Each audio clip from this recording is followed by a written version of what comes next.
All right, here we are at the video with properties of parallelograms.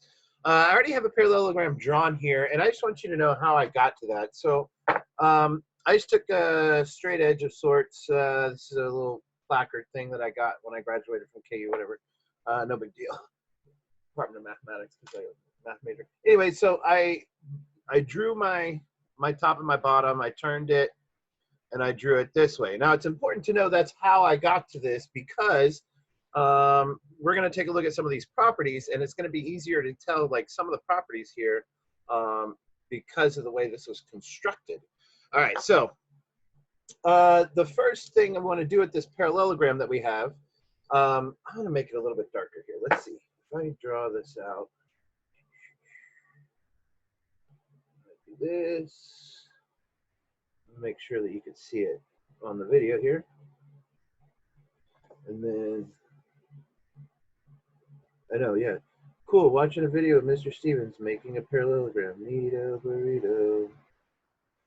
But I want you to be able to see, first of all.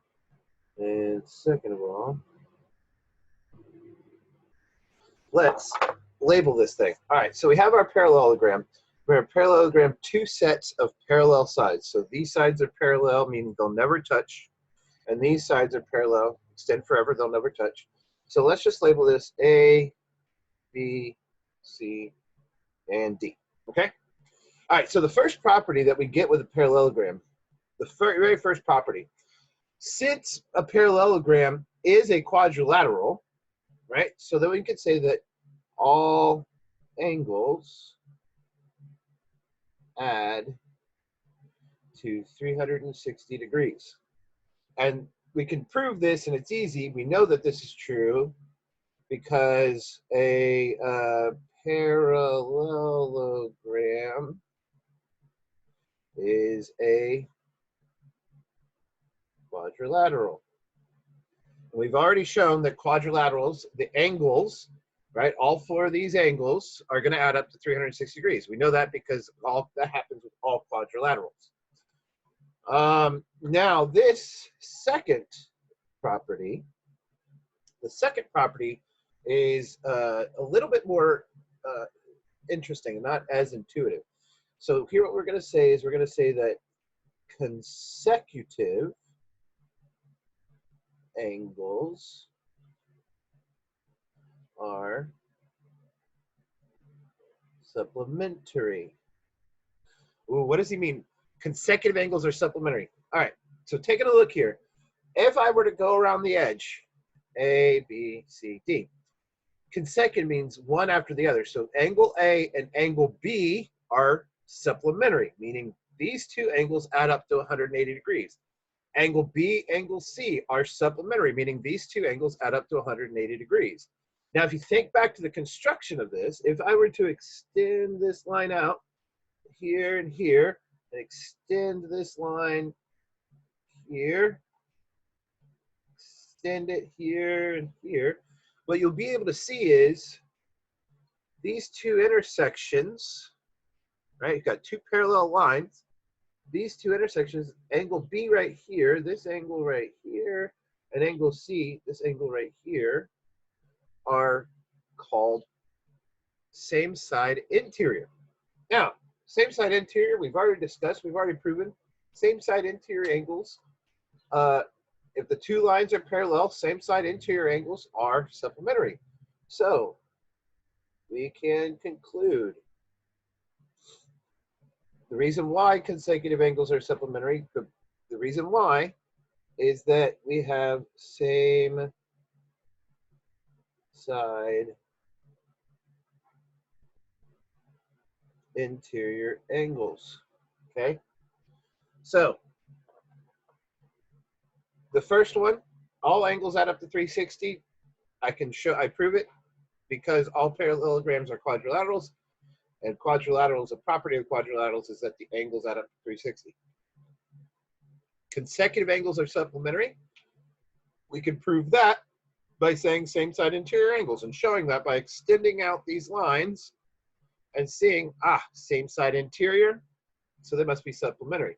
And we could do the same with all four corners if we wanted to, but that's unnecessary. Okay, the third property um, that we get, so property number 3, is that opposite side lengths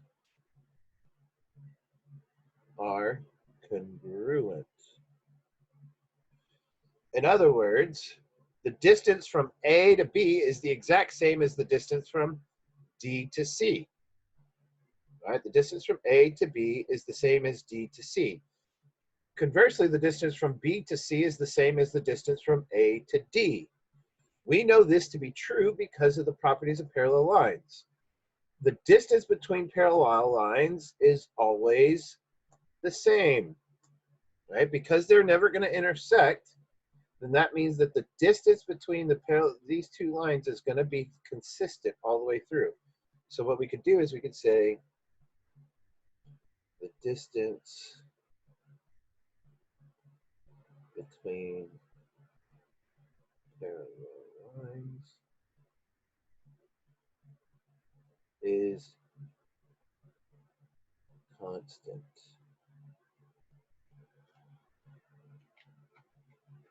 All right, so what we showed, opposite side lengths, or what we know, opposite side lengths are congruent. That is a property of a parallelogram.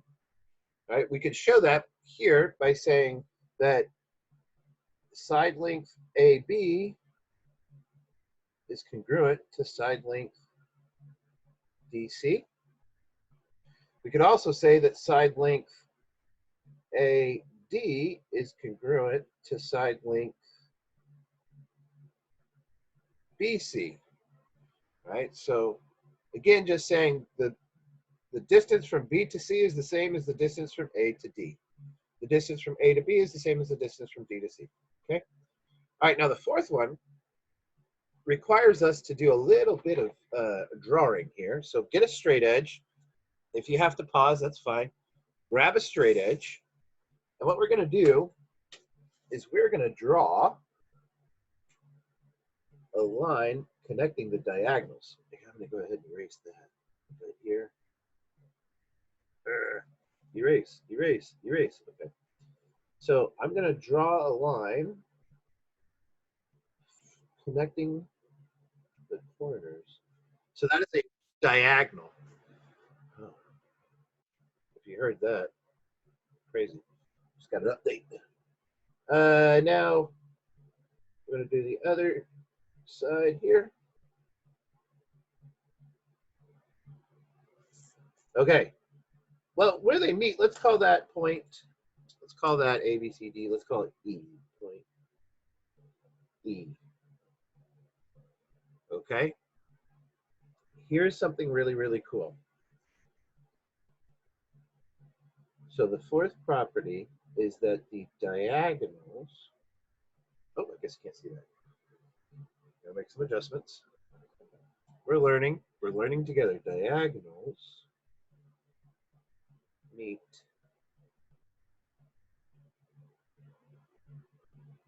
at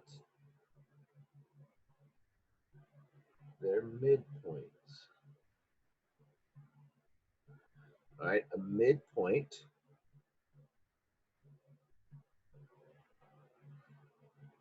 exactly half the distance of a segment.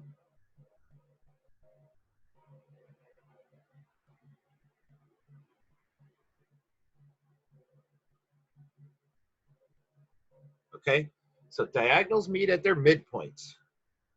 And just because we haven't really discussed midpoints in this class yet, a midpoint is exactly half the distance of a line segment. All right, what does that mean? So now that we know this, and you know, it's kind of interesting. Sometimes it's neat to see, you know, how accurate is this. So let's just take a look. How accurate is my drawing here? So let's use centimeters. If you look, this diagonal is exactly 8 centimeters. That was pretty cool. And it meets at 4 centimeters.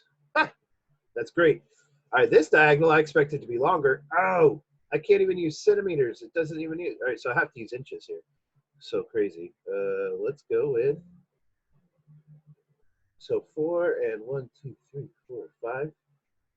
4 and 5. 4 and 5 sixteenths. So that'd be 2 and 2.5 sixteenths. So 1, 2, and 2.5 sixteenths. Man, if this video quality was any better, you'd be able to see that it is exactly halfway. Ha, that's cool. I thought that my drawing would be inaccurate, but it's true. Okay, so what does that mean in the context of all this? Well, what it means is that A to E is the same as E to C. So we can now say the line segment AE is congruent to the line segment EC. Or we could say something even more spectacular. We could say that 2 times the distance from A to E is going to equal the total distance A to C. Wow, that is going to be really cool and helpful later on. All right, so these are the 4 properties. If you need to pause it and write it down, go ahead. Here are some examples that you're going to run into with your homework and the practice problems, excuse me. All right, so the first one, find the missing angles. All right, so our property that we know, here's 121 degrees. So consecutive angles are supplementary, meaning these 2 angles have to add up to 180 degrees. So I go 180 minus 121, 121. And, oh, I got to borrow. That stinks. Nobody likes to borrow. 10 minus 1 is 9. 7 minus 2 is 5. 1 minus 0. So 59 degrees, right? So this has to be 59 degrees. And if C and B are consecutive, these have to be supplementary. We already know then that this must be 121 degrees. Then that means that if B is 121 degrees, these have to be supplementary, making this 59 degrees. And that's it. It's just as simple as that. All right. Ooh, what else do you notice here, though, right? Opposite angles here and here, these guys are going to be congruent. Ooh, there's a lot of neat properties that you can find with this. All right, find the indicated measurement for the following parallelogram. Okay, it says if the distance from H to L is 14.7 units, what is H to J? H to J. Well, if H to L is 14.7, then the total distance must be twice that length. So we can say 14.7 times 2. All right, we got a 14. 2 times 4 is 8, plus 9, there's a 2, so 29.4. So HJ then must equal 29.4 units, whatever they may be. And it's really just that simple. This is half the distance of the total. So 2 of those makes the big total. All right, look at the third example. Our third example, it says, solve for x. Ooh, what do we know? We have consecutive angles here. So these 2 must add up to what? 180 degrees. So we get 9x plus 15 plus 6x plus 15 equals 180. Combine our like terms. 9x and 6x is a grand total of 15x. 15 and 15 is 30, and that all equals 180. Minus 30. So 15x equals 150. Ooh, divide by 15. This one's nice, right? So x must equal 10. All I had to do is solve for x. There's x. Woohoo. All right, last one, fourth example. Solve for x. What do we know about opposite sides? Opposite sides of a parallelogram are congruent, meaning this side length has to be the exact same as this side length. So we get 2x plus 7 equals, meaning they're the same, 3x minus 4. Now I can subtract my 2x, subtract 2x, and I get 7 equals 3 minus 2 is 1x minus 4. Add the 4, add the 4, 11, then equals x.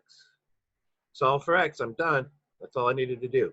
Sometimes it will say, find the distance from M to N. If I had to do that, then I would take the 11, plug it back into there, and I'd get 33 minus 4 is 29. So the distance would have been 29, if that's what it asked me to do.